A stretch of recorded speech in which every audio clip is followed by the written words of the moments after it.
बड़ी तल्लीनता से, बड़े मन से माँ की आराधना करता है, अपने बुजुर्गों की सेवा करता है, तब जब उसे माँ का आशीर्वाद, अपने माता पिता जी का आशीर्वाद प्राप्त होता है, तभी हमें ऐसा माँ का सत्संग प्राप्त होता है। इतने संसार में, इतनी दुनिया, उसमें कुछ लोग जो माँ की आरती में उपस्थित होते हैं, इससे बड़े सौभाग्य की बात क्या है।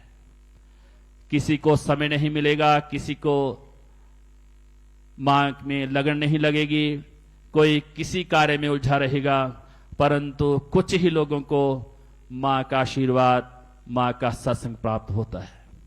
माँ भगवती वैष्णवी, जो कि इसी दिव्य गुफा के भीतर पिंडी के स्वरूप में विराजमान है, जिनका दर्शन माता श्री महाकाली, माता श्री महालक्ष्मी, माता श्री महासरस्वती के स्वरूप में है।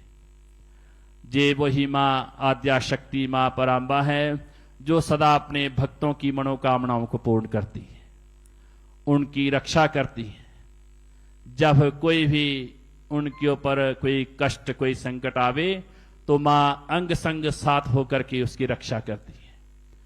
उसकी आन बान शान के ऊपर कोई उंगली करे, तब माँ ही उसकी रक्षा करती हैं और उसके सम्मान की रक्षा करती है।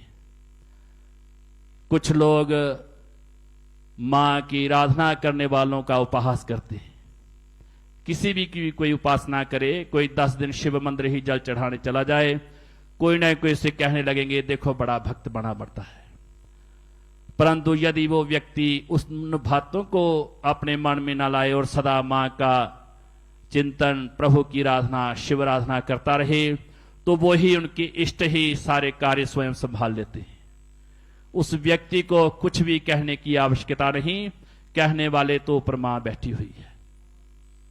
यदि उस व्यक्ति के साथ कोई अन्याय करता है, तभी वो माँ ही उसकी रक्षा करती है। कोई उसका अपमान करवाना चाहे, तभी माँ ही सामने आकर के किसी ना किसी रूप में कोई ऐसा बहाना बना करके उसकी मान की रक्षा, उसके सम्मान की रक्षा करती है।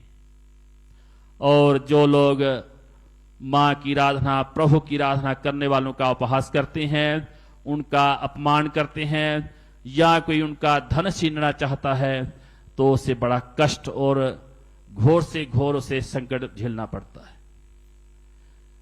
इसलिए किसी भी व्यक्ति को चाहिए कि किसी भी कोई आराधना करता हो, उसका अपमान नहीं करना चाहिए। यदि सम्मान नहीं कर सकते, कम से कम उनका अपमान तो ना करें। पूर्व काल की बात है,